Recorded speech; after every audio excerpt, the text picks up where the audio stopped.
Gracias en esta hora por la vida y la salud que podemos disfrutar de tu parte, Señor. Estamos tan agradecidos contigo porque has sido bueno con nosotros, Señor. A algunos nos has dado más de lo que merecemos, Señor. Y te pedimos que bendigas y contestes las peticiones, Señor, de todos aquellos que claman en una necesidad en el hospital, Señor, en una necesidad económica, de salud, Señor, familiar. Te pedimos que seas misericordioso con todos, Señor. Que los que empiezan a creer en ti, Señor, puedan ver que tú eres real. En esta tarde nos disponemos a escuchar tu palabra y te rogamos que hables a nuestras vidas. Que tu palabra sea como una semilla sembrada en nosotros para que pueda crecer y dar fruto. Y no solamente que nosotros lo disfrutemos, sino las personas a nuestro alrededor. Oramos todo esto en el nombre de Jesús. Amén. Pues el título del mensaje en esta tarde es No basta con las ganas. Creo que todo ser humano tenemos ambiciones. Todos al menos alguna vez tuvimos sueños en la vida. La mayoría de los hombres soñamos con ser vaqueros, con ser bomberos, policías, superhéroes, etcétera. Y con el correr del tiempo, cuando fuimos creciendo, nos dimos cuenta que Superman no volaba, que Santa Claus no existe y tantas cosas, ¿verdad? Y nos damos cuenta que la vida no es como la soñábamos. Yo sé que algunas de ustedes, las que están hoy aquí, soñaron con ser princesas, vivir en un castillo, casarse con un príncipe azul. Pero pasan los años y sí se casaron con un príncipe Shrek. No se crea. Pero con los afanes de la vida, en ocasiones, por los afanes de la vida, en ocasiones los sueños quedan guardados en un cajón. Y de repente nos pasa que cuando ves una persona que logra algo que tú un día soñaste, suspiras y dices, yo siempre quise hacer eso o ser así, o yo puedo hacer así. Pero pues a veces no tuvimos las oportunidades o tomamos malas decisiones. Yo en lo personal jugué béisbol a los 14, 15 años. Me querían firmar los Tecolotes de Nuevo Laredo, pero tenía que irme 2 años a una escuela de béisbol y hubo más gente que me desanimó que la que me animó. Y algunos compañeros con los que yo jugué terminaron en grandes ligas en Estados Unidos y no eran tan buenos, pero fueron constantes y eso les dio eso hizo posible que lograran sus sueños. Yo a veces, a lo mejor a ti te sucede, por ejemplo, cuando ves a alguien de tu misma edad o incluso más joven que probablemente económicamente está mejor que tú o al parecer le está yendo mejor que a ti, uno se puede preguntar, caray, o sea, ¿por qué él sí pudo o puede y yo no? En mi caso, mi conciencia me contesta rapidísimo y me dice, por las malas decisiones que tomaste. Pero el punto es que cuando te toca guardar los sueños en el cajón, probablemente porque tuviste que trabajar desde muy chico, porque no tuviste a tu papá o porque tuviste que ayudar a tu papá. Yo sé que algunos de los que están aquí se esforzaron desde niños y conozco a algunos de ustedes que incluso sacaron adelante a sus hermanos y le dieron carrera profesional a sus hermanos y eso es digno de admiración. Pero cuando nosotros vemos o recordamos nuestros sueños en este tiempo presente, a veces está esa pregunta, ¿será que todavía puedo? ¿O solamente fue una ilusión? Y el punto es que nos acercamos a Dios, empezamos a conocer a Dios, leemos su palabra y en su palabra descubrimos la voluntad de Dios, realmente la voluntad de Dios, porque a veces hemos tenido creencias equivocadas y hemos creído que Dios castiga y desde niños nos inculcaron que pórtese bien o lo va a castigar Dios. Y vemos en la Biblia que Dios es amor y ciertamente el castigo es para los malos, pero nos generaron una imagen equivocada de Dios. Y cuando nos acercamos a Dios, leemos su palabra y descubrimos su verdadera voluntad en su palabra, coincidimos con Dios. Por ejemplo, Romanos 12:2 dice: no os conforméis a este siglo, sino transformaos por medio de la renovación de vuestro entendimiento, para que comprobéis cuál sea la buena voluntad de Dios, agradable y perfecta. Entonces, la voluntad de Dios es buena, agradable y perfecta. Y eso es importante. ¿Por qué? Porque a veces, aunque esa es la voluntad de Dios y es mi voluntad, yo también quiero lo bueno, lo agradable y lo perfecto. Mi vida o nuestra vida en ocasiones no es tan perfecta o no es tan agradable o no es buena. Y ahí es cuando empieza un choque de decir: Señor, ¿por qué si es tu voluntad, es lo que tú quieres, es lo que tú tienes y es lo que yo quiero, por qué no lo puedo hacer realidad en mi vida, o qué está sucediendo? Y no podemos negar que todos queremos prosperar, sin importar si tienes una carrera profesional o no, sin importar si tienes negocio o eres un trabajador, o todos queremos prosperar. Todo ser humano quiere prosperar. Pero si seguimos descubriendo en la palabra de Dios, además de su voluntad para nosotros, descubrimos su deseo para nosotros. Y eso es importante. En la tercera carta de Juan, capítulo 1, único capítulo, en el verso 2 dice: amado, yo deseo que tú seas prosperado en todas las cosas, así como prospera tu alma. Dile al que está al lado tuyo: Dios quiere que tú seas prosperado. Contéstale: yo también quiero. Entonces, los que tenemos a Dios en nuestro corazón, los que creemos en Dios y tenemos la fe en Jesucristo, cuando leemos en su palabra y descubrimos su voluntad y su deseo, esto nos anima, ¿a poco no?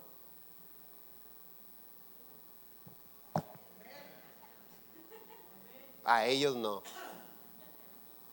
¿A poco no te animas el descubrir que en la Escritura Dios dice, para empezar nos dice amado? Y luego dice: yo deseo que tú seas prosperado. Eso nos anima, nos hace seguir adelante, y a veces incluso empezamos a orar en ese sentido y le pedimos a Dios: Señor, que tu voluntad se haga en mi vida, que tu deseo se haga en mi vida. Y todos queremos eso, pero se necesitan más que ganas. No basta con tener ganas, que la voluntad de Dios se manifieste en nuestra vida o que su deseo se cumpla en nosotros.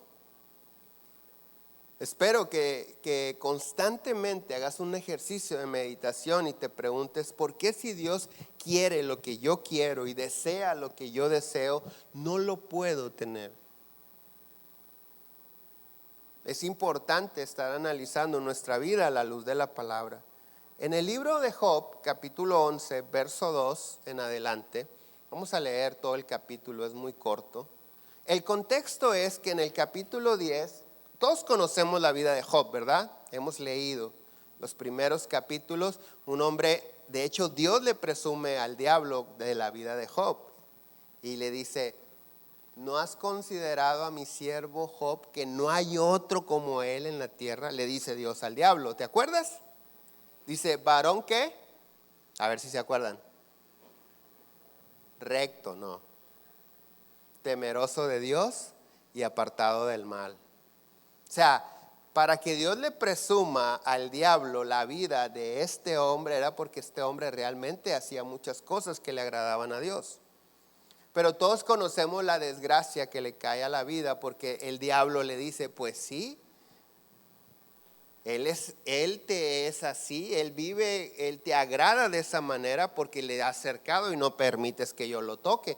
Déjame tocarlo, a ver si no te escupe la cara, a ver si no te maldice en tu propia cara, le dice el diablo a Dios. Y recordamos que Dios le dice: ok, tócalo.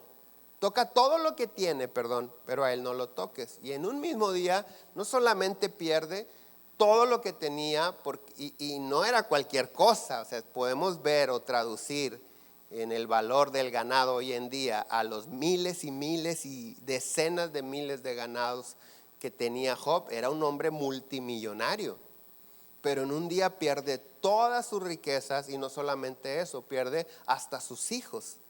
Si recuerdas la historia que relata el libro de Job, dice que sus hijos estaban comiendo, sus 10 hijos, en la casa de uno de ellos, y el techo cae sobre ellos y los mata a todos. Entonces Job dice aquella frase que se convierte en famosa, que dice: Jehová dio, Jehová quitó, sea el nombre de Jehová bendito. ¿Se acuerdas? Ok, entonces en el capítulo 10 Job empieza a hablar así como que: ¿por qué si yo he sido bueno? ¿Por qué si yo me he esforzado en esto, me cayó esta desgracia? Y llega un momento al final del capítulo 10 que Job le dice a Dios: ¿para qué me diste la vida? ¿Por qué no me mataste en el vientre de mi mamá? ¿Por qué no morí al nacer? Y en el capítulo 11 que vamos a leer, es un comentario de esos 3 amigos que llegan a darle consejo, ¿te acuerdas? Y dice: las muchas palabras no han de tener respuesta, y el hombre que habla mucho será justificado. Harán tus falacias callar a los hombres, harás escarnio es burla, y no habrá quien te avergüence. Tú dices: mi doctrina es pura. Doctrina quiere decir enseñanza. Y yo soy limpio delante de tus ojos. Mas, oh, ¿quién diera que Dios hablara y abriera sus labios contigo y te declarara los secretos de la sabiduría, que son de doble valor que las riquezas? ¿Conocerías entonces que Dios te ha castigado menos de lo que tu iniquidad merece? ¿Descubrirías tú los secretos de Dios? ¿Descubrirás tú los secretos de Dios? ¿Llegarás tú a la perfección del Todopoderoso? Él es más alta que los cielos. ¿Qué harás? Es más profunda que el Seol. ¿Cómo la conocerás? Su dimensión es más extensa que la tierra y más ancha que el mar. Si Él pasa y aprisiona y llama a juicio, ¿quién podrá contrarrestarle? Porque Él conoce a los hombres vanos, ve a sí mismo la iniquidad y no hará caso.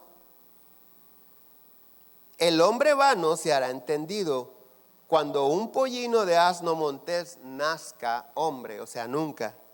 Verso 13. Si dispusieres tu corazón y extendieres a él tus manos, si alguna iniquidad hubiere en tu mano y la echares fuera de ti, y no consintieres que more en tu casa la injusticia, entonces levantarás tu rostro limpio de mancha y serás fuerte y nada temerás. Y olvidarás tu miseria o te recordarás de ella como aguas que pasaron. La vida te será más clara que el mediodía. Aunque oscureciere, será como la mañana.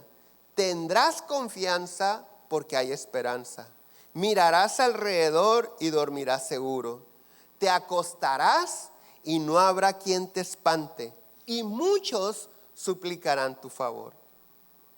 En el verso 13 dice textualmente que necesitamos disponer nuestro corazón para poder tener una vida plena, que la describe a partir del verso 15 hasta el 19. Necesitamos disponer en el corazón. El problema es que la Biblia no se escribió en español. Y cuando nosotros escuchamos la palabra disponer, o cuando alguien te dice disponte, te falta estar dispuesto, sentimos o entendemos que quiere decir te faltan ganas. Sin embargo, en el diccionario bíblico, la palabra que se tradujo al español como disponer se define de la siguiente manera: que tiene el ánimo y la intención de hacer una cosa y está preparado para ello. ¿Está qué? Preparado para ello. La palabra hebrea que se tradujo al español como disponer es la palabra kun, K-U-N. La raíz primaria de esta palabra es estar firme. Y concretamente la raíz de la palabra kun denota estar asentado con firmeza, anclado, afirmado con seguridad y ser inalterable. No es nada más un querer de que, ok, sí vamos, sí quiero. Es más allá. No son las ganas o la intención de querer que Dios me bendiga, sino la Escritura se está refiriendo a que conscientemente, como yo quiero que Dios me bendiga, yo necesito estar fundamentado, como anclado en los fundamentos de Dios, en la palabra de Dios. En el Nuevo Testamento, el Señor Jesús nos enseña y dice que hay dos maneras de construir la vida. Y pone una ilustración, dice, cualquiera que edifique una casa sobre la arena, la va a edificar, sí, la puede terminar, sí, pero si viene el viento, la tormenta y la tempestad, va a terminar en ruinas. Pero que todo aquel que al construir cava y llega hasta la roca y empieza y pone un cimiento o fundamento, termina su casa y vienen los vientos, las tormentas y no pueden contra ella.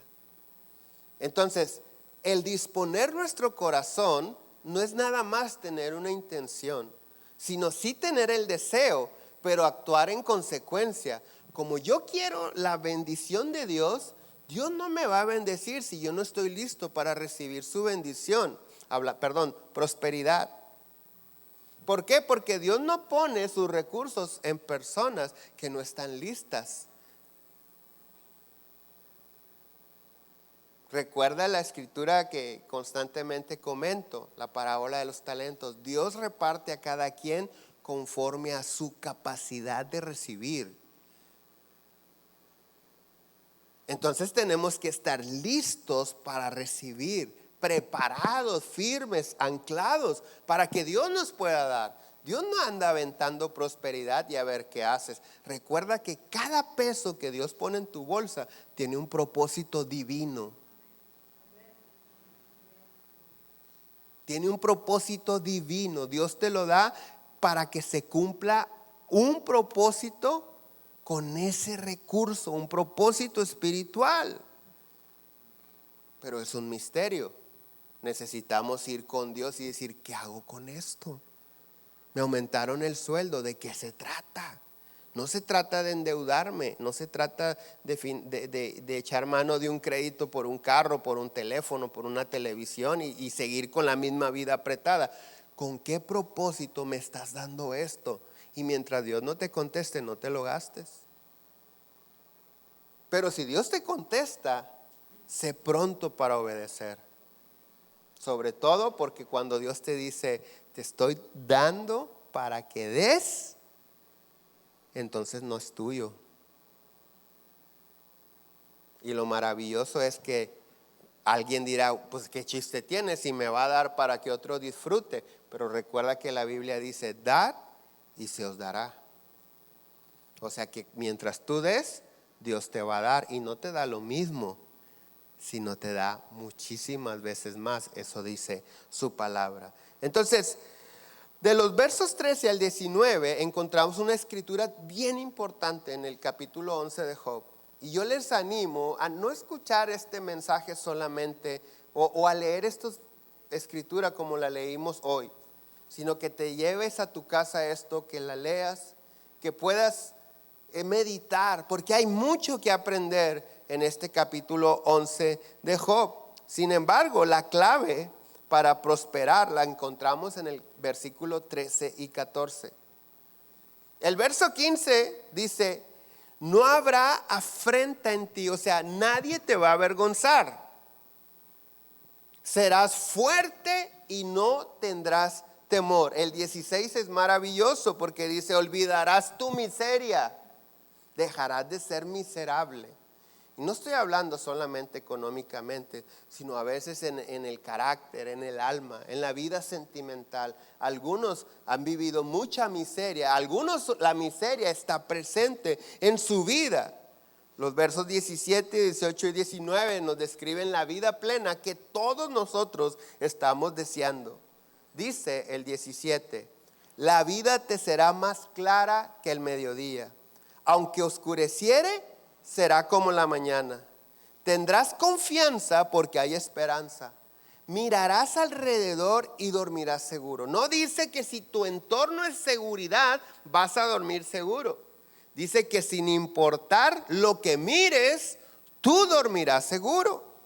En el verso 19 dice: te acostarás y no se te va a subir el muerto. Y no habrá quien te espante. A veces me dicen: pastor, anoche se me subió el muerto. Pues ¿dónde te acostaste, muchacho? Porque ¿cómo que se te subió un muerto? Dice el verso 19: te acostarás y no habrá quien te espante. Y muchos, ¿qué dice? Muchos, ¿qué? Suplicarán tu favor. Te repito, los versos 17, 18 y 19, de hecho desde el 15, son maravillosos.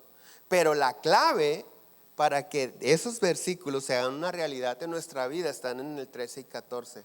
Si dispusieres tu corazón,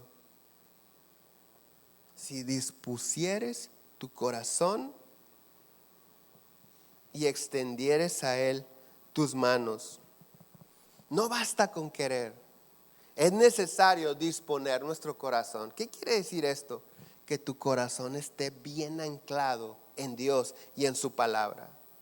Porque nadie puede levantar las manos a un Dios que no conoce, que no ama.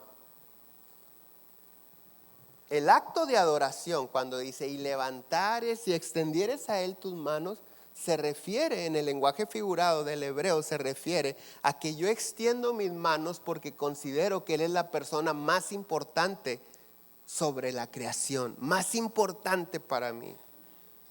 Nadie puede considerar a Dios el ser más importante en su vida si no está anclado en su palabra. Porque la única manera de conocer a Dios es conociendo su palabra. La adoración, no puedes adorar a quien no amas y no puedes amar a quien no conoces. Puede haber empatía, puede haber atracción, puede haber deseo, pueden haber muchas cosas, pero amor no.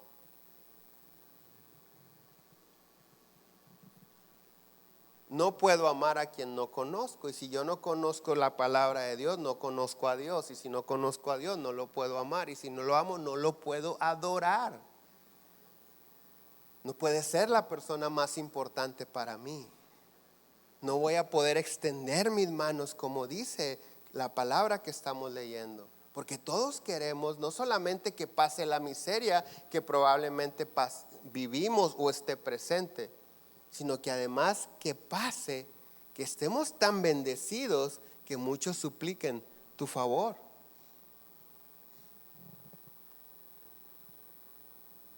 Lo he dicho en algunas ocasiones. En una ocasión vino una persona y me dijo: pastor, ya me cansé que todo el mundo me pide. Y yo nada más estoy dando y dando y dando. ¿Y a mí quién me da? Le digo, está bien fácil. ¿Quieres que lo solucionemos? Sí, por favor. ¿Usted puede hacer una oración para que esto cambie? Sí, ahorita la hacemos. En el mundo solamente hay dos tipos de personas en este asunto: los que dan y los que necesitan recibir. Tú ya te cansaste de dar, ahora tú quieres pasar al grupo de los que necesitan que les den. No, pues entonces no te quejes y dale gracias a Dios porque tienes para dar. Y si tienes para dar es porque Él primeramente te dio. Dice la palabra: de lo que recibimos de tu mano, te damos. A la hora que ofrendamos y diezmamos. Entonces, no basta con solamente querer prosperar o tener las ganas de prosperar. Es necesario disponer nuestro corazón. Recuerda que cuando la Biblia en el Antiguo Testamento dice corazón, la palabra corazón, lev, es una palabra hebrea, se puede traducir también como alma o mente. Y tú lo sabes que en el alma, ¿qué hay en el alma? Están las emociones, los sentimientos, los deseos, el carácter, la mente. Entonces, entendiendo esto, cuando Dios nos dice, ¿quieres que tu miseria pase? ¿Quieres ser prosperado? ¿Quieres vivir sin temor? ¿Quieres ser fuerte? ¿Quieres que incluso la gente suplique tu favor? Necesitas poner tu mente, tus emociones, tus sentimientos, tus deseos en la palabra de Dios, anclados a Dios y su palabra. Y la única manera de olvidar la miseria que probablemente te ha tocado vivir, y espero que no sea a todos, es cuando nuestra mente, nuestro corazón, nuestra alma están firmes en Dios. Santiago capítulo 4 verso 2 dice: codiciáis y no tenéis, matáis y ardéis de envidia y no podéis alcanzar, combatís y lucháis, pero no tenéis lo que deseáis porque no pedís. Hay una traducción un poquito más actualizada, que es la Nueva Traducción Viviente, y esta misma escritura la dice de esta manera: desean lo que no tienen, entonces traman y hasta matan por conseguirlo. Envidian lo que otros tienen, pero no pueden obtenerlo. Por eso luchan y les hacen la guerra para quitárselo. Sin embargo, no tienen lo que desean porque no se lo piden a Dios. A lo mejor alguien dice: caray, yo no estoy de acuerdo. Si yo le pido todo el tiempo, yo le pido y le pido. ¿Cómo que no tengo lo que yo quiero porque no le pido? Yo no dudo que le pidas, pero probablemente le pides como cuando pides una pizza. No somos conscientes de cómo se le pide a Dios. Hay personas que le exigen: soy tu hijo, no me puedes dejar así nada más. Hay quienes lo emplazan, le dicen: Señor, tienes 1 año, tienes 3 meses, y más vale que no me falles. Pero cuando la Escritura dice: no tienes lo que deseas porque no le pides a Dios, y yo le estoy pidiendo a Dios, entonces yo tengo que escudriñar y entender en dónde está la falla, dónde está el problema. ¿Por qué si dice aquí que si le pido voy a tener, y yo le pido y no tengo? Probablemente no lo estoy pidiendo de la manera correcta. Probablemente en el significado bíblico de lo que es pedirle a Dios no tengo ni siquiera una idea. Por eso es importante escudriñar la Escritura. Esta Escritura se refiere a suplicar. En el griego que se escribe la epístola a Santiago, la palabra, la traducción más correcta cuando dice y no tienes lo que deseas, es porque no le suplicas a Dios. Y no es lo mismo pedir que suplicar. La actitud es completamente diferente. Porque una persona que suplica es una persona que el tono de su petición es un tono de ruego. La súplica incluye el ruego, pero algo más importante: le ruegas a la persona de quien esperas la ayuda porque reconoces que tiene la autoridad para ayudarte. Es decir, te sometes a su autoridad a la hora de rogarle y estarle suplicando. Por eso te digo, no dudo que no pidas, pero probablemente lo pides como cuando pides la comida, cuando pides una pizza, cuando llegas a un restaurante. ¿Y cuántos nos pasa? Es más, no vayamos al restaurante. Hay tantos Oxxos en la ciudad que cuando vas a un Oxxo y el estacionamiento está lleno, ¿qué haces?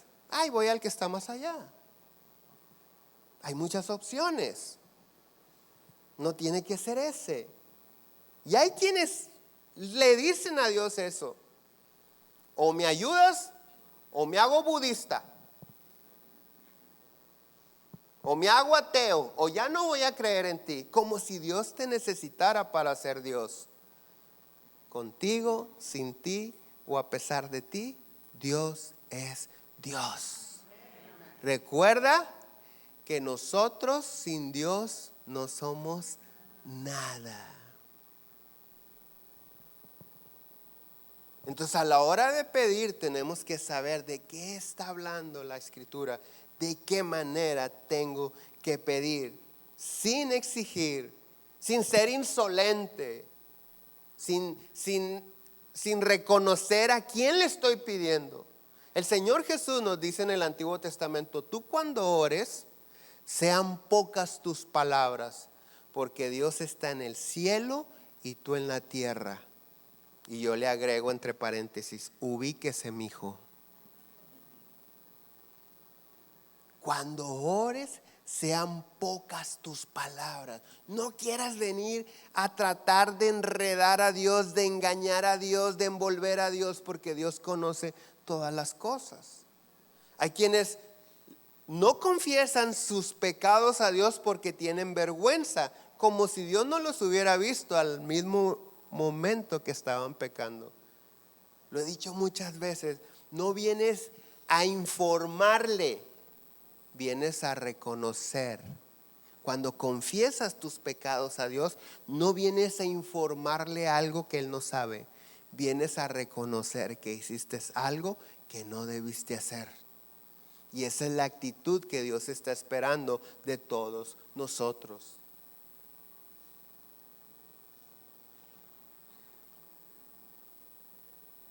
Ahora entendemos por qué para algunos la miseria sigue presente. No ha pasado. Y no hablo miseria solamente en lo económico. Hay quienes tienen una vida, un carácter, una personalidad, una manera de ser miserable. Tienes la salud que muchos están pagando tanto por recuperarla, o para muchos ya no es posible recuperar la salud que tú tienes o que tenemos, y a veces somos así agrios, somos prepotentes, orgullosos. No tenemos esa capacidad de darle gracias a Dios. ¿Por qué? Porque nadie nos enseñó. Y todo eso de alguna manera se puede comprender de las personas que no conocen a Dios, que nunca han leído su palabra. Pero los que sí lo conocemos, o los que queremos conocerle, tenemos que ir a su palabra, no con una actitud de adquirir conocimiento, porque el conocimiento de nada sirve si no lo aplicas. De hecho, la Biblia dice que el conocimiento sin la aplicación no te hace sabio, te hace necio, porque no aplicas lo que sabes a lo que haces. Y cuando nosotros tenemos la actitud correcta a la hora de leer su palabra, ¿cuál es la actitud correcta a la hora de leer su palabra? Dios, háblame. ¿Qué me quieres decir con esto? Ahora, siguiendo con el tema, si mi vida miserable, que probablemente está muy presente o muy reciente, o me generó traumas que no me dejan ser feliz, reír, tener paz, libertad. Si esa vida yo quiero que se vaya de mi vida, ¿qué necesito hacer? Número 1, disponer mi corazón. La pregunta es: ¿cómo se dispone el corazón? ¿Sabes que cuando el rey David fue confrontado por Dios a través del profeta Natán del pecado que cometió?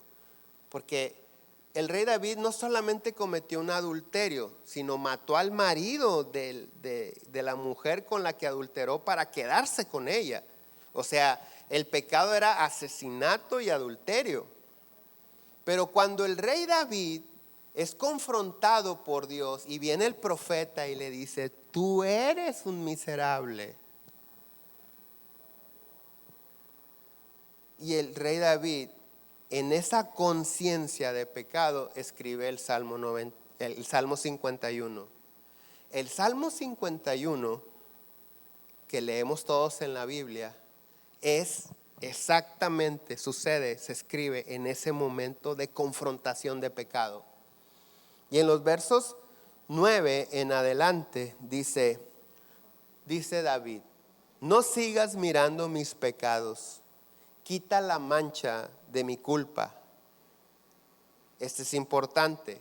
Dice Job 11 que leímos: si dispusieres tu corazón y extendieres a él tus manos, levantarás tu rostro limpio de mancha. Entonces, esa escritura, la mancha, se refiere a la culpa. Muchos de nosotros, o todos nosotros hemos sido perdonados por Dios, pero algunos no podemos perdonarnos a nosotros mismos y nos sentimos culpables. Aunque Dios ya nos haya perdonado, aunque la persona que lastimaste te haya perdonado, la culpa no te deja mirar a esa persona como libre de culpa, libre de mancha. Entonces el rey David dice en el Salmo 51: no sigas mirando mis pecados, quita la mancha de mi culpa. Crea en mí, oh Dios, un corazón limpio y renueva un espíritu fiel dentro de mí. No me expulses de tu presencia y no me quites tu Espíritu Santo. Restaura en mí la alegría de tu salvación y haz que esté dispuesto a obedecerte. Escucha. Haz que esté, o sea, tú haz que yo te obedezca. Entonces enseñaré a los rebeldes tus caminos y ellos se volverán a ti. Perdóname por derramar sangre, oh Dios que salva. Entonces con alegría cantaré tu perdón. Desata mis labios, oh Señor, para que mi boca pueda alabarte. Qué impresionante. ¿Sabes cuál era uno de los apodos del rey David? El dulce cantor de Israel. Pero en el Salmo 51 nosotros podemos ver que desde que planeó acostarse con Betsabé, mató a su marido, tuvo un hijo con ella, se la llevó a vivir al palacio, dejó de cantar, dejó de alabar a Dios, porque sus labios, dice aquí, estaban atados. La palabra de Dios dice que el que practica el pecado es esclavo del pecado. Entonces, el dulce cantor de Israel, como lo llaman en la misma palabra de Dios al rey David, aquel que cuando cantaba los espíritus malos huían, ¿te acuerdas? Cuando el rey Saúl era atormentado por un espíritu malo, ¿te acuerdas? Venía David, que todavía no era rey, fue sucesor de Saúl, y se ponía a cantar y el espíritu malo se iba y Saúl tenía paz. Ese hombre con ese don, talento, ministerio, propósito, dejó de cantar. Cuando nosotros no podemos alabar a Dios, escucha, no querramos, porque hay quienes sí queremos, pero no podemos. Hay algo espiritual. Hay algo espiritual que probablemente no nos deja abrir nuestra boca y bendecir a Dios. El rey David dice: desata mis labios, oh Señor, para que mi boca pueda alabarte. Tú no deseas sacrificio, de lo contrario te ofrecería uno.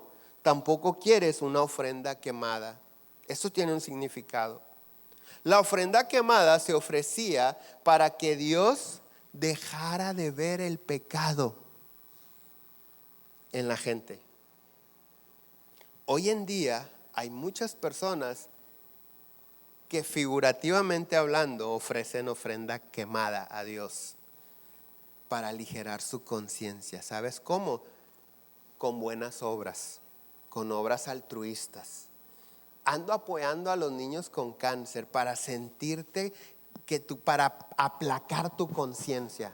Soy un ratero, soy un asesino, soy un adúltero, soy Juan Camaney, pero no me andamos. Hice una fundación No digo que todos los que tengan una fundación sean así, ni todo el que tenga un buen corazón sea así.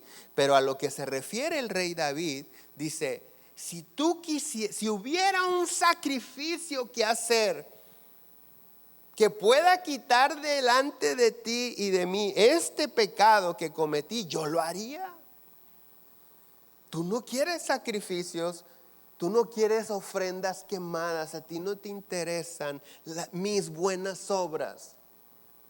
Conozco personas y probablemente tú también, espero que no seas uno de ellos, pero conozco personas muy ayudadores, pero ayudan por el cargo de conciencia que tienen en su vida desordenada delante de Dios. Y el rey David dice, yo sé que tú no quieres eso, yo lo haría si tú quisieras eso. El verso 17 dice, el sacrificio que sí deseas es un espíritu quebrantado. Tú no rechazarás un corazón arrepentido y quebrantado, oh Dios. Pero ¿qué nos enseña el rey David en esa confrontación con su pecado? Que obedecer a Dios, que disponer el corazón es fácil. ¿Por qué?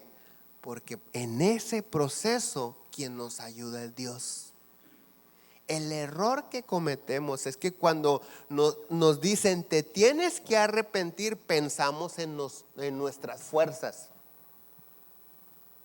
No puedo, tengo toda la vida. Hasta por ahí dicen que chango viejo no aprende maroma nueva.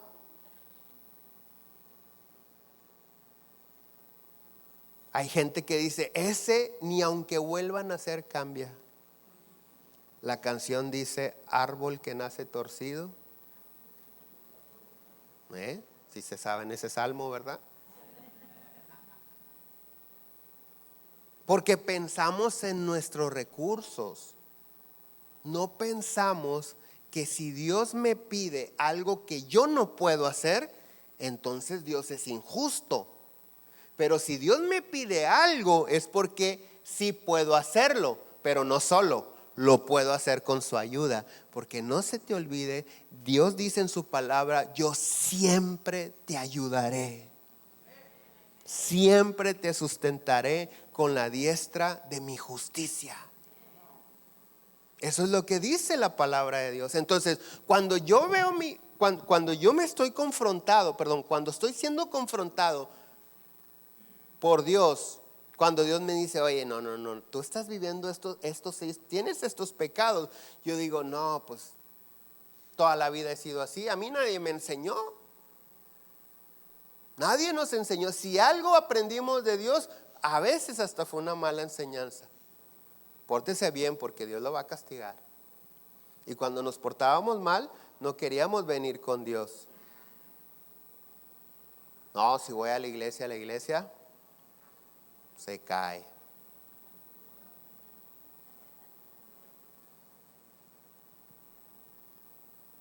La iglesia es la casa del pecador.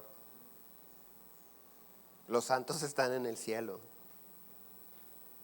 La iglesia es la casa de Dios, donde los pecadores venimos a ser transformados por Dios.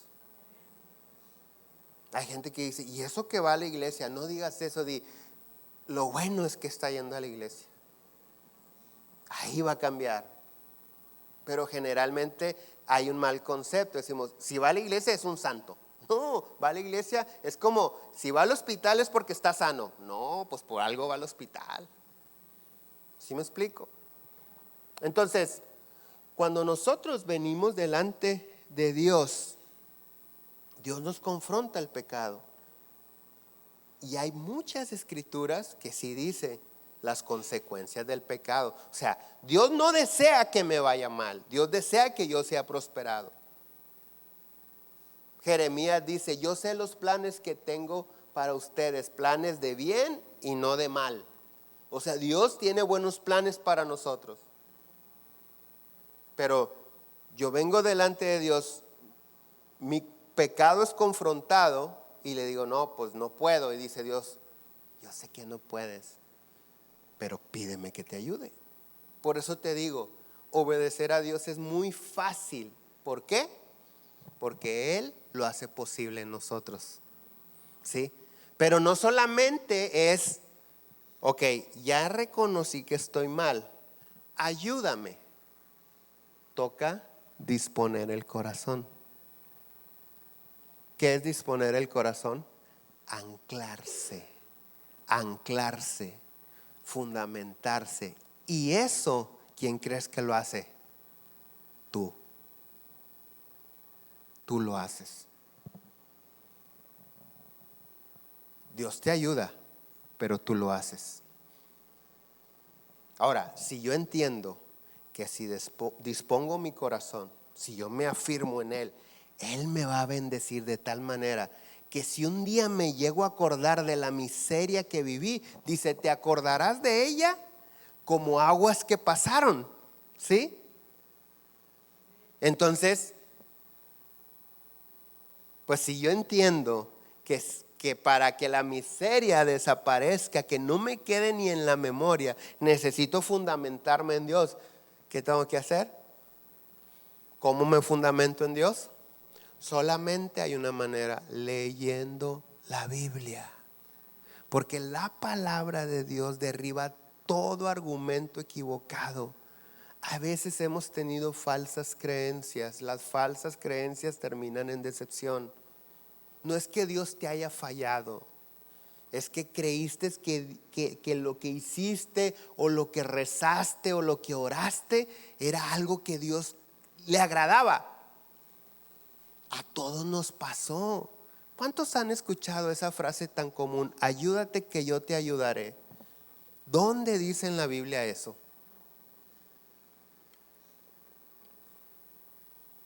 Dice, dispón tu corazón, y dice que Él es nuestro pronto auxilio, y dice que es nuestro ayudador, nuestro oportuno socorro. Pero lo que yo tengo que hacer es disponer mi corazón. ¿Cómo? Leyendo la palabra, la Biblia. Cuando leemos la Biblia, cuando leemos la palabra de Dios, descubrimos la voluntad de Dios, los deseos de Dios y la manera de que todo eso sea una realidad de nuestra vida. Si tú estás en un pleito familiar, matrimonial, en alguna relación, si hay problemas en alguna relación en tu vida, y no solamente hay problemas, hay decepción. Cuando ya no vale lo que digas, ya no te creen, porque no tienes autoridad moral. ¿Cómo puedes hablar con esa persona para reconciliar? No puedes hablar. El que tiene que hablar es Dios. Por eso yo les recomiendo, porque nosotros como familia lo vivimos. Mi papá me enseñó muchas cosas de maldad y se sentía orgulloso cuando sabía las maldades que yo hacía, hasta que se hizo cristiano. Después se preocupaba mucho, porque él se hizo cristiano primero, después nosotros. Pero mi papá, cuando me quería exhortar, eso no se hace, yo me carcajeaba en su cara. Tú me lo enseñaste, toda la vida lo hiciste, ahora te hiciste aleluya y andas con que eso no se hace. Así le decía yo a él, me burlaba en su cara. No tienes cara para decirme, tú me metiste en ese mundo. Así callaba yo a mi papá. ¿Por qué? Porque delante de mí él no tenía autoridad moral, no tenía cara con qué reprenderme cuando él fue un ejemplo en esos pecados para mí. Entonces, ¿de qué manera podía mi padre o cualquiera que esté en esa situación reconciliar esto y poder exhortar? ¿O quién me va a exhortar a mí? Cuando nosotros, o en el caso de mi padre, agarra la Biblia y la empieza a leer, ya no está hablando él, está hablando Dios. Entonces mi papá llegaba y me decía, Dios dice en su palabra, ya no era él.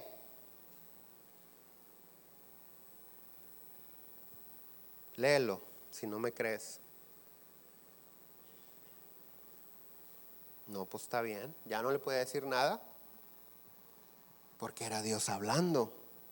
Ya no importaba si mi papá tenía o no tenía autoridad moral. Era Dios hablándome a mí. Yo les he contado cómo muchas cosas se fueron solucionando en la relación con mi padre. Me recuerdo, yo lo he platicado eso varias veces, cuando yo le decía, si tú haces lo mismo y tú no me vengas, hasta que un día me dijo, ok, Cachino, tienes razón, pero ¿hace cuánto no me ves hacer eso? ¿Hace un mes? ¿O 2? ¿O 3? ¿O 6? Me dijo, tengo casi un año. Y ahí yo como que, sí, cierto. Empezó a recobrar la autoridad moral delante de mí. ¿Por qué? Porque se arrepintió. Entonces a veces nosotros como padres queremos reconciliarnos con los hijos, exhortarlos por amor. ¿Y cuántos de nosotros entramos en esa desesperación y decimos, cabezón, si lo estoy diciendo por tu bien? Y el cabezón es cabezón. No entiende que es por su bien. ¿Por qué? Porque no tengo autoridad o no tienes autoridad moral delante de él. Pero cuando yo dispongo mi corazón, me fundamento, cuando tú dispones tu corazón y dices, ok, sí, esa es la miserable vida que me tocó vivir.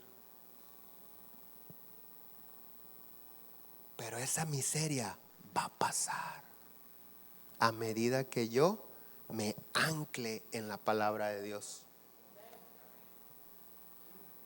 La Escritura dice que todo argumento que se levanta en contra de la voluntad de Dios para nuestra vida, la palabra de Dios lo derriba. La palabra de Dios. ¿Qué tengo que hacer? Fundamentarme. Pero nadie me enseñó a fundamentarme. Nadie nos dijo qué hacer a la mayoría de los que estamos aquí. Doy gracias a Dios por los que traen a sus hijos que están allá, ahorita recibiendo la palabra de Dios, los adolescentes. La semana pasada me dijeron que fue una bendición. Todos estaban llorando de cómo Dios les habló. Doy gracias a Dios por los que traen a sus niños que ahorita están allá atrás recibiendo la palabra y los que los sábados los traen. No dejes de traer a tus niños a que escuchen palabra de Dios y que la buena semilla sea sembrada en ellos. Porque la Biblia dice que su palabra cumple el propósito por el cual Dios la envía. Y la semilla o la palabra de Dios, que es como una semilla, siempre produce fruto. No dejes de traer a tus hijos, pero tú tampoco dejes de buscarlo en su palabra, Dios. La Biblia no es un libro ordinario, no se lee de la página 1 a la página final, no la vas a entender. No es así. ¿Qué leo? Lee Proverbios, lee Salmos, lee Efesios, lee los 4 evangelios. Empieza a leer eso, Proverbios, Salmos, con eso. Después vas a ir entendiendo. Vas a aprender que hay cosas que no son literales, que son figuradas. Y cualquier duda estamos para servirte. Pero es importante que te esfuerces en fundamentar tu vida en la palabra de Dios. Que no busques negociar con Dios. Salmo 51, 16. Tú no deseas sacrificios. Te prometo que no me voy a bañar. Ay, ¿nosotros qué culpa tenemos? Un pacto con Dios. He conocido hombres que han hecho mandas. Yo no me voy a rasurar hasta que Dios sane a mi hermana, y con una barbota grande y muy dignos. Oh, ese es mi sacrificio. Hediondo. ¿Cuál sacrificio? Aquí dice, tú no quieres sacrificio. El sacrificio que si deseas es un espíritu quebrantado, que dejes de ser orgulloso, que seas humilde. Proverbios dice, antes de la caída es la soberbia. ¿Qué nos enseña eso? Que todo aquel que se cree mucho, que es orgulloso, que es soberbio, va camino a caerse, porque Dios cumple su palabra. Pero los que estamos caídos, ciertamente Dios nos ha levantado, y Dios nos levanta, y dice la Biblia, si 7 veces cae el justo, Jehová lo levantará. Pero el hecho que Dios me levante no quiere decir que no me voy a volver a caer. Me voy a volver a caer si Dios me levanta y yo no tengo palabra de Dios en mí. Lo ejemplifiqué la semana pasada. Te estás ahogando, te avientan un salvavidas, te sales flotando, te salvaron la vida, pero sigues sin saber nadar. Te vuelves a caer al agua y si no hay quien te lance un salvavidas, te vas a ahogar. A veces, porque Dios nos salvó de una situación, creemos que la vida está arreglada y no es así. ¿Recuerdas la mujer que fue sorprendida en el adulterio? Que le llevaron a Jesús. La intención de estos fariseos fue meter en un aprieto a Jesús. Fueron y buscaron una mujer adúltera. Dice, la sorprendimos en el acto mismo del adulterio. La ley dice, la ley que Dios nos dio a través de Moisés dice que los adúlteros deben de morir a pedradas, y todos con una piedra en la mano. Y el Señor Jesús contesta lo que muchos hemos escuchado: el que esté libre de pecado, que tire la primera piedra. Porque si Jesús decía, no, ¿cómo? No la maten. Estás en contra de la ley. Y ahí tenían una ocasión en su contra. Jesús dijo, ok, el que esté libre de pecado, que lance la primera piedra. Y todos se fueron. Jesús la salvó. La salvó de las consecuencias de su pecado. Debió haber muerto lapidada la mujer. Pero luego, cuando todos se van, el Señor Jesús le dice, ¿dónde están los que te acusaban? Los que te condenaban. Y ella dice, se han ido. Y él le dice, yo tampoco te condeno, yo tampoco te juzgo, pero vete y no peques más. Porque si te vas y sigues pecando, no sé si yo voy a estar ahí para salvarte. El paralítico aquel que estuvo 38 años esperando un milagro, ¿te acuerdas? En San Juan 5 creo que es, u 8, no recuerdo cuál es.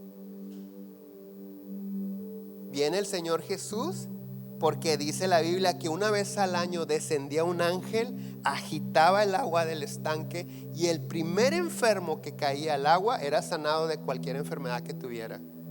Este cuate era paralítico, nadie lo iba a lanzar, no podía llegar al agua. Y él mismo le dice, Jesús le dice, ¿qué estás haciendo? Pues aquí viendo los milagros nomás. Tengo 38 años. Y cuando viene el ángel y agita, no, ya cuando yo me arrastro ya caen como 20 al agua y solamente el primero sana. El Señor Jesús lo levanta, lo sana y le dice, vete y no peques más, para que no te sobrevenga algo peor. El punto es que algunos de nosotros, Dios nos ha salvado de peligros, de enfermedades, peligros de muerte. Dios nos ha hecho milagros. Probablemente nos ha levantado hasta económicamente. Pero esa es la salvación de Dios que se manifiesta porque Dios cumple su palabra. Pero que nos volvamos a perder o no, no depende de Dios, depende de nosotros. Porque Dios ya te salvó. El Señor Jesús ya dio su vida por nosotros. Si seguimos sufriendo, no es porque Él falle, es porque no hemos dispuesto nuestro corazón. Hay quienes me tienen más miedo a mí que a Dios. Le tienen más temor al pastor que a Dios. Ay, ahí viene el pastor, como si Dios no estaba ahí.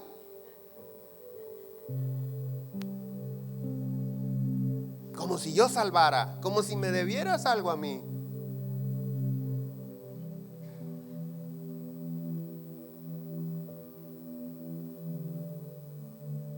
No. Tengo que disponer mi corazón. Gracias a Dios, Dios me salvó. Dios te salvó, Dios nos salvó. Pero corremos peligro de perdernos.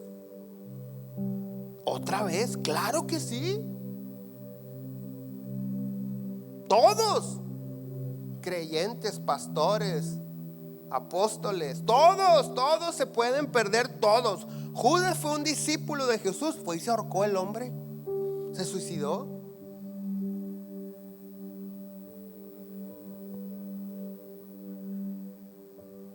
Todos nos podemos perder. Pero ¿cómo si hasta servimos a Dios? Sí, pero no te arrepentiste. Tomaste la congregación como un club social o como el lugar donde aplacas tu conciencia. Voy a la iglesia. ¿Fuiste a misa? Sí, fui a misa. ¿A qué? A nada, nomás vi que acá y todo el chismerío atrás, ¿te acuerdas? Casi la mitad de mi vida fui católico. Saliendo de misa nos vamos, sí, ahí vamos a misa. Ya llegó aquel, sí. Pensando en lo que íbamos a hacer, no en lo que estábamos haciendo. Y algunos siguen con esa actitud. Nada más se cambiaron de religión o de dirección. Yo me congregaba en la Sagrada Familia, aquí derechito, por calle Obregón, toda mi vida. Bueno, no toda mi vida, media vida. Menos, ya estoy más viejo. Ya nada más me brinqué 3 cuadras para acá.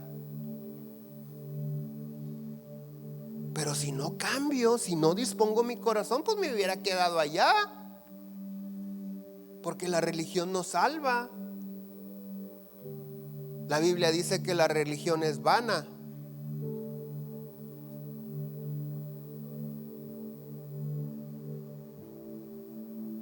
Aunque sean cristianos o seamos cristianos. Termino. Salmo 33:13. Lo voy a leer en la Biblia, la Biblia de las Américas. LBLA, la Biblia de las Américas. Salmo 33:13 dice: el Señor mira desde los cielos, Él ve a todos los hijos de los hombres. Desde el lugar de su morada, Él observa a todos los habitantes de la tierra. Él que moldea el corazón de cada uno de ellos. Él que todas las obras de ellos entiende. Vamos a hacer una pausa.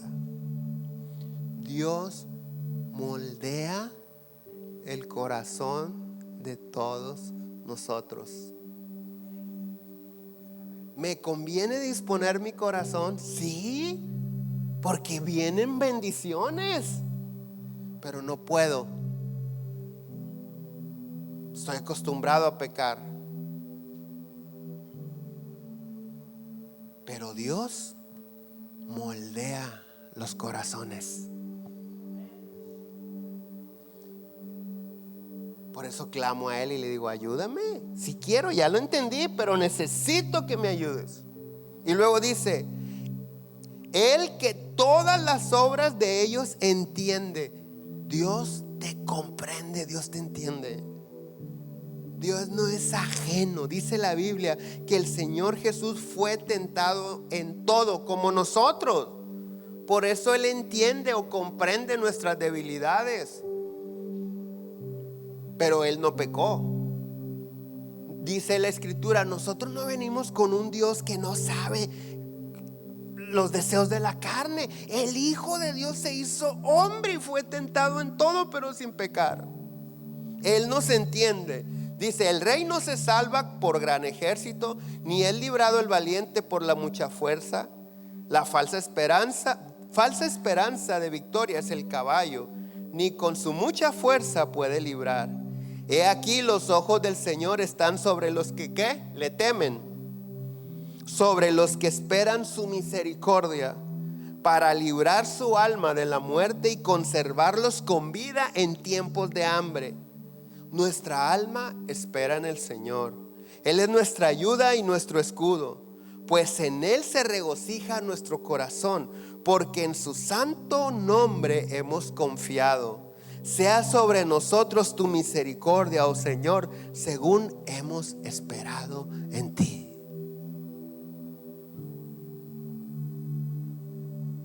Dios está de tu lado. Dios está de tu lado. Dios pelea por ti. Dios te entiende. Lo único que tenemos que hacer es decir, ok, lo acepto. Soy un amargado.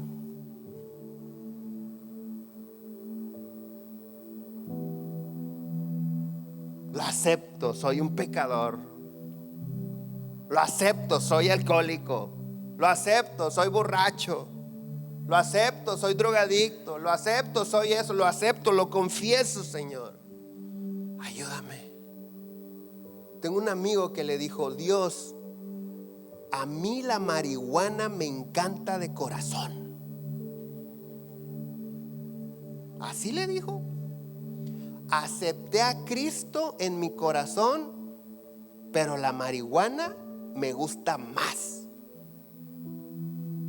Así le dijo. Yo necesito, Dios, que tú hagas algo aquí en mi corazón. Necesitas darme algo más grande para mí que la marihuana. Y Dios le dio su Espíritu Santo.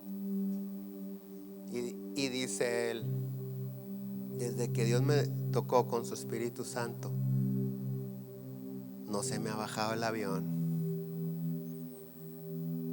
No necesito fumar mota, no necesito nada de eso.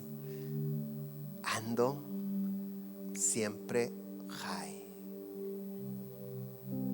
Pero sea sincero. Dios que conoce todas las obras de nosotros. Te repito, no venimos a informarle, venimos a reconocer. Señor, tú sabes que soy esto y esto y esto, y de veras tengo ganas de no serlo, pero no puedo. Tengo ganas de ser cariñoso con mi esposa o la mujer. Tengo ganas de ser cariñosa con mi marido. Tengo ganas de ser amable con mis hijos. Claro que tengo ganas, pero no puedo. Quiero abrazar a mis hijos. Hay quienes dicen, quiero abrazar a mis hijos, pero a mí mi papá no me abrazó. Yo no sé abrazar. Tampoco te habló de sexo y tuviste como 14 hijos. Le hallaste la manera. No te justifiques, porque el amor de Dios es más que suficiente. Y si tú te abres en tu corazón y le dices, Dios, ok, Señor, nunca recibí el amor de mi papá, pero Él es nuestro Padre eterno. Él es nuestro Padre celestial. Él nos abraza.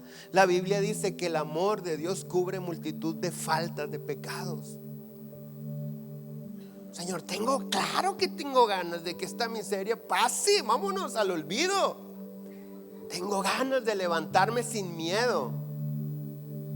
Tengo ganas de dormir en paz. Tengo ganas de ser próspero. Tengo ganas de que supliquen mi favor.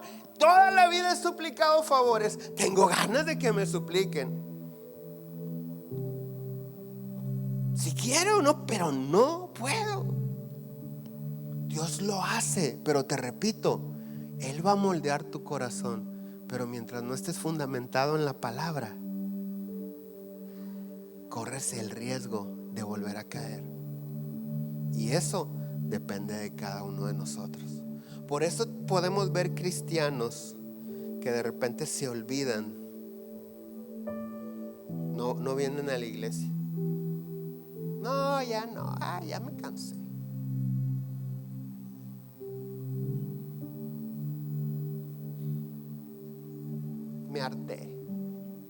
no tengo tiempo. Agarré un trabajito los domingos. Porque no estaban fundamentados, no estaban anclados.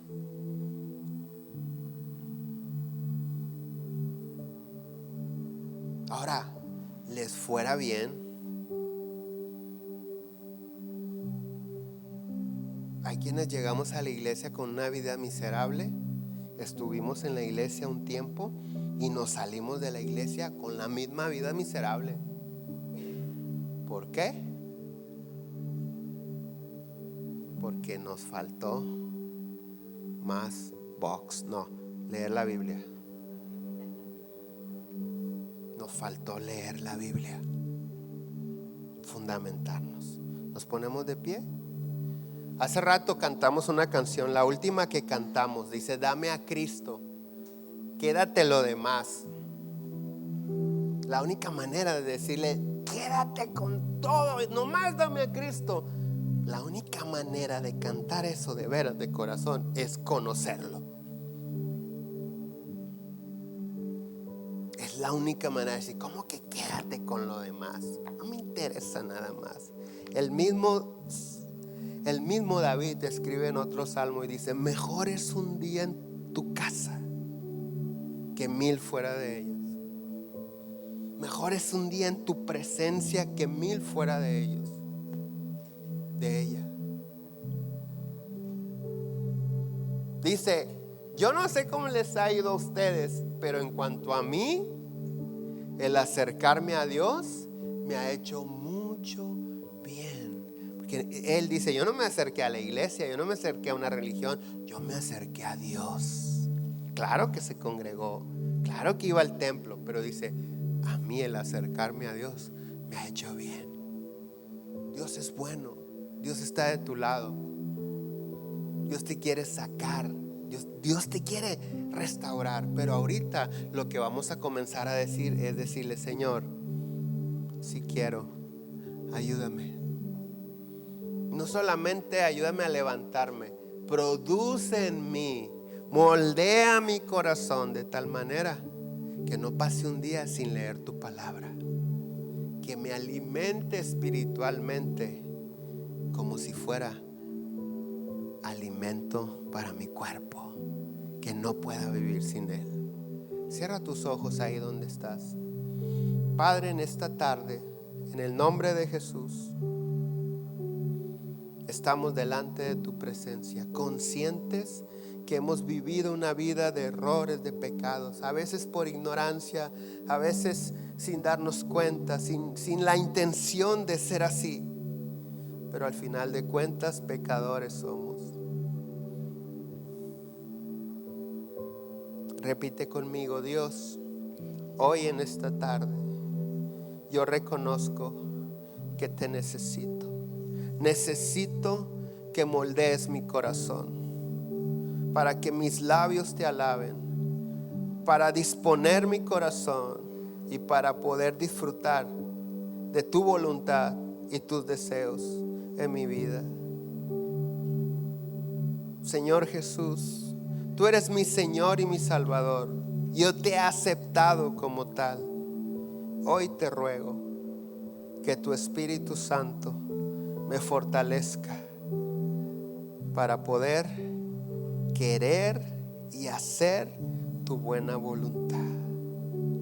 Amén. Padre, bendigo cada uno de tus hijos. Algunos traen necesidades en su alma, algunos han sido golpeados por la vida, algunos están hartos, algunos no tienen sentido, algunos tienen enfermedades. Tú conoces todas las cosas, Señor. Yo te ruego que tú vengas a cada uno, que lo inundes de tu amor y que tengas misericordia y los salves de cualquier situación, Señor. Que lleguemos a ese punto en nuestra comunión contigo, que tú seas lo más importante, que podamos alzar, extender nuestras manos como a la persona más importante para nosotros. queremos llegar a ese momento, Señor, de tal comunión que tú seas suficiente. Dile, dame a Cristo, dame a Cristo. Quédate. Lo demás, quédate. Dile una vez más, dame a Cristo. Dame a Cristo,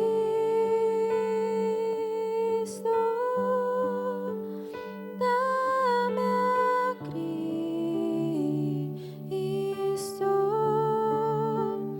quédate lo demás, quédate lo demás.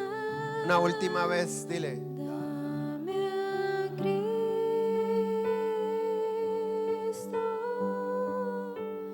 dame a Cristo, quédate lo demás, quédate lo demás. Que Dios me los bendiga toda la semana, que sea una semana bendecida, que sus ángeles los guarden en sus caminos. Nos vemos entre semana y vayan a votar. Si alguno necesita oración, estamos para servirles.